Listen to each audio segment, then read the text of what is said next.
介紹遠近馳名嘅利九。利九有好多分店，最容易揾到嘅係仙台火車站內3樓牛舌街內嘅嗰一間。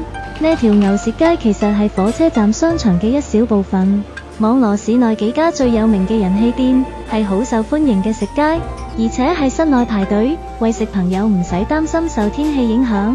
至於利九，佢哋嘅牛舌可算係最標準嘅仙台味道，而且燒得較為熟，呢點對香港遊客來講比較老有咸宜。加上菜單有中英文版，方便外國遊客。如果打算隻食一家，利九會係個好好嘅選擇。第二間係同利九同樣齊名嘅善治郎，亦有不少分店佈滿城中，最近車站嘅嗰間人氣最高。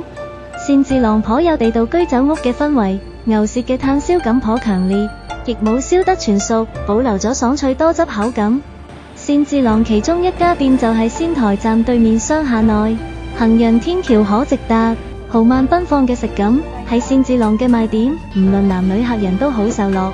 牛舌深厚，肉多汁爽脆，牛尾清湯同清燉牛舌邊都好好食。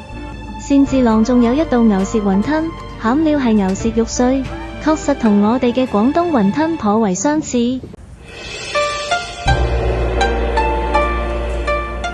第三間要介紹嘅係燒牛舌專門店 C， 同樣係居酒屋格調，但暗藏一縷文青雲。位於仙台站以西比較平靜嘅一方，店內洋洋灑灑掛滿粗獷嘅書法大字報，介紹仙台風牛舌的由來。佢哋嘅出品喺平民居酒屋口味中多咗一點含蓄同細緻，炭火味都無咁直接。燒牛舌套餐有牛尾清湯、燒牛舌焦香多汁、西洋式燉牛舌，係香港人必定有共鳴嘅醬汁配飯。